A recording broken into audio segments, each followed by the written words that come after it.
날 미끼 삼아 팔척귀를 불러내겠어. 열이 대체 무슨 의도로 스스로를 미끼로 삼겠다는 걸까요? 팔척귀는 그 미끼를 물고 열이 앞에 다시 나타날까요? 귀물 사냥꾼도 아닌 열이가 대체 왜 목숨을 걸고 팔척귀를 부르려는 걸까? 단순히 용기 있는 선택이라기엔 그 안에 담긴 열이의 표정이 너무 복잡합니다. 그 단서는 바로 열이의 눈빛입니다. 2회에서 열이는 팔척귀와 마주쳤을 때 공포보다는 혼란, 그리고 약간의 슬픔이 섞인 표정을 지었죠. 이건 단순한 생명의 위협 앞에서의 반응이 아니라 어딘가 낯익은 존재를 마주한 감정에 가깝습니다. 이 장면을 다시 보면 열이가 속으로 중얼거리는 듯한 순간도 포착됩니다. 설마 너 라는 입모양. 열이는 팔척귀가 낯설지 않다는 걸 느낀 겁니다.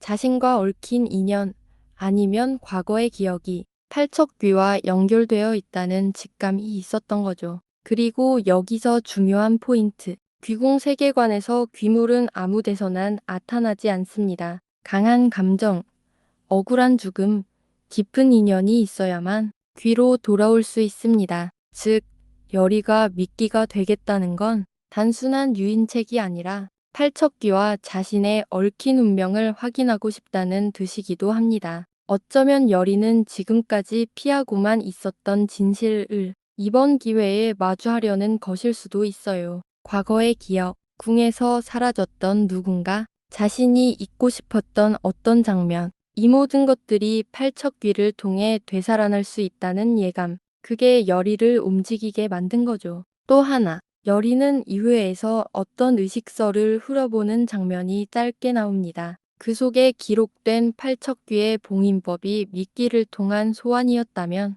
그렇다면 열이는 단순히 기억을 쫓는 게 아니라 팔척귀를 해방시키려는 목적도 있는 걸지도 모릅니다. 그리고 여기서 흥미로운 또 하나의 가능성, 미끼든 단순한 유인이 아니라 팔척귀와의 직접적인 연결고리를 활성화하는 방식일 수도 있다는 겁니다. 마치 혈연 혹은 정서적 유대를 미끼 삼아 귀물을 불러내는 식. 이게 사실이라면 열이는 단순한 무기력한 미끼가 아닙니다. 그녀는 귀물과 감정적, 기억적으로 연결된 매개체가 되는 거죠. 그리고 그 과정에서 자신조차 기억하지 못했던 진실과 마주하게 될 겁니다. 결국 열이의 결심은 죽음을 무릅쓴 도전이자 과거와의 직면, 그리고 팔척귀에게조차 해방을 줄 수 있는 길일지도 모릅니다. 이런 열이의 선택이 귀궁 3회를 더욱 치밀하고 감정적으로 만들어 줄 중요한 열쇠입니다. 귀물의 기본 조건은 원한입니다. 하지만 팔척귀는 열이 앞에선 특이한 행동을 보였습니다. 처음 마주쳤을 땐 공격하지 않았고 심지어 뒤돌아선 채 사라졌죠. 이건 단순히 기회가 없었다는 게 아닙니다. 팔척귀가 열이를 해치고 싶지 않았다는 의미일 수도 있습니다. 여기서 등장하는 뇌피셜, 팔척귀는 열이의 과거 인물일 가능성이 높습니다. 13년 전 궁에서 죽어나간 무녀들 중 열이와 가장 가까웠던 언니 같은 존재가 있었습니다. 그녀는 열이를 지키기 위해 금기를 어겼고 그대가로 재물처럼 희생당했죠. 그리고 그 원한과 억울함이 쌓여 지금의 팔척귀로 부활한 것입니다. 그렇다면 팔척귀는 열이에게 원한을 품었을까요? 그보다는 왜 달을 버렸느냐는 슬픔, 혹은 기억해줘라는 외침이 더 가까울 수 있습니다.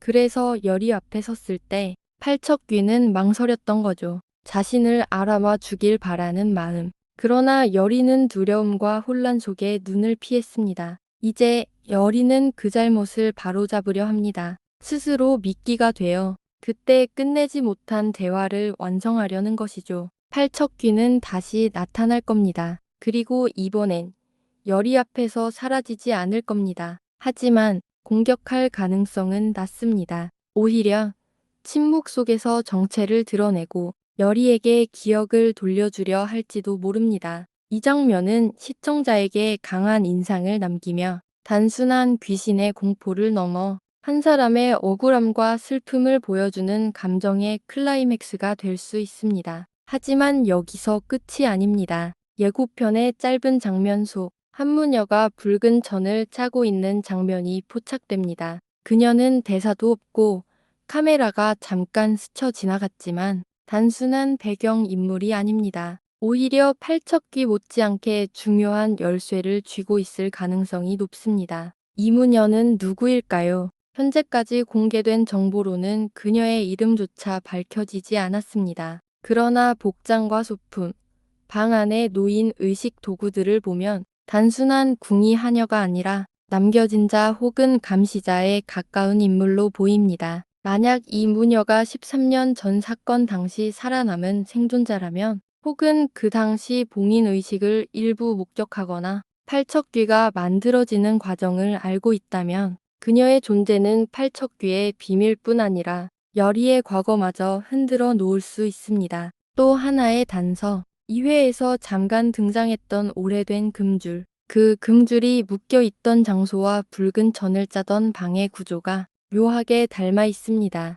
즉, 팔척귀가 봉인되어 있던 장소 근처라는 뜻이죠. 이무녀는 단순한 하녀가 아니라 봉인을 지키는 마지막 수호자일 수도 있습니다. 그렇다면 열의가 미끼가 되어 팔척귀를 부르는 순간 그녀가 다시 나타나 열의를 말리거나 혹은 반대로 이제 때가 왔다며 의식을 돕는 역할을 할 수도 있습니다. 팔척귀가 단순한 복수의 귀물이 아니라 오래전부터 계획된 무언가의 그릇이었다면 열의와 무녀 그리고 팔척귀는 모두 하나의 커다란 주술적 구조 안에 배치된 운명의 조각일 수 있습니다. 3회에서 이무녀가 본격적으로 등장한다면 귀궁의 서사는 훨씬 더 복잡하고 미스터리하게 흘러갈 것입니다. 열의와 팔척귀의 감정적 충돌만으로도 충분히 강력한 전개인데 여기에 궁 내부에 숨겨진 인물들과 의식, 금기까지 더해진다면